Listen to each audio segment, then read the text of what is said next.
I'm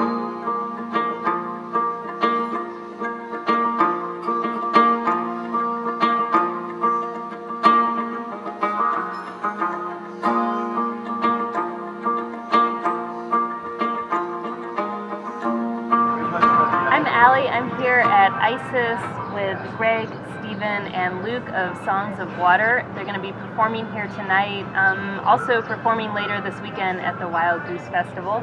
So kind of hitting up around Western North Carolina. Going to talk a little bit about your music.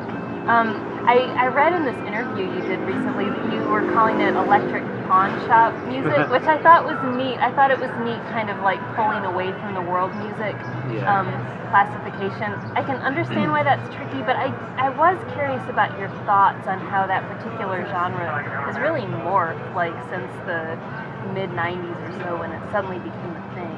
Yeah.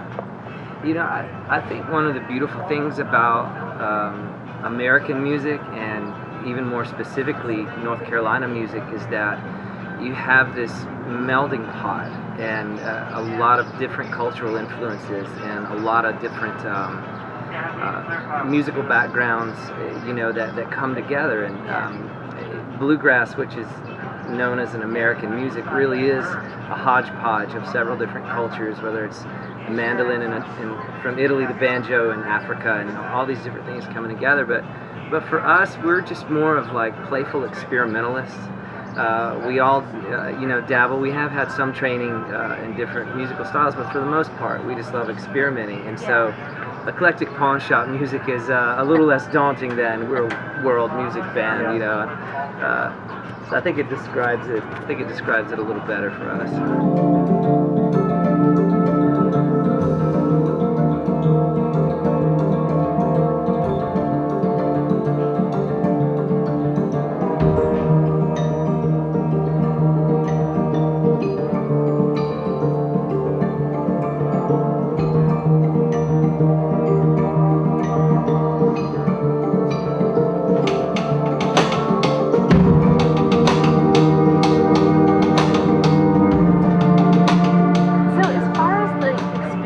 Aspect of the music. How does that work in terms of coming up with new songs? Like, do you spend a lot of time creating new sounds and approaches and then have to scrap a lot, or? Yeah, it's interesting. I think for all of us, we have such diverse backgrounds in what is inspiring to us, but there are these intersections that we all meet, and everybody gets behind it. And when we find those intersections where there's a certain collaborative inspiration, those are where we really focus on. And like there's little pockets where we all kind of agree that this is a great sound. Yeah. And then I think we all like a sound we maybe haven't heard before, like something that's fresh. And it's like, oh, that's kind of a new language in music I haven't heard before. Let's try. Let's go that direction.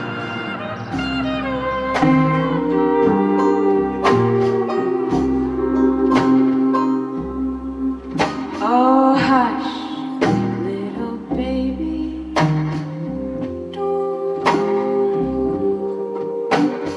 Hush, little baby, don't. Hush, little baby, don't. Are there more instruments that you would like to add, or are you constantly on the lookout for new cool things that you can bring in? Constantly looking for road cases to bring to you. Yeah, that's true. Yeah, I bet that's true. I think Stephen likes to say the instruments find him. It's true. Yeah. It's sort of like a magnet or something. But we've been working on a new album, and it actually features a lot of new instruments that we haven't toured in the current lineup. Different things. There's the camelingoni, which is African harp, and some vibraphones that we've used in several pieces.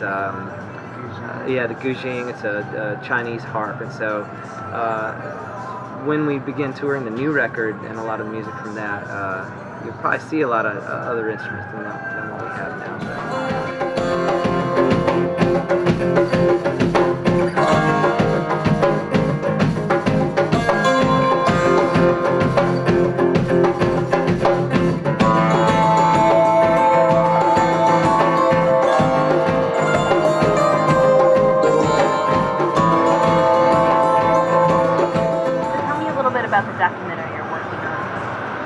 documentary that we're doing is following the creative process of making the new record, and we thought it might be fascinating to document that process, because when we started this album we had no material pre-written for it, and so we went into the studio, 7 collaborators, and just began to piece together things, and we're working with a producer that we haven't worked with before, and we basically took him 100 files of half-written melodies, rhythms, song ideas, and we just began to sift, and piece them together.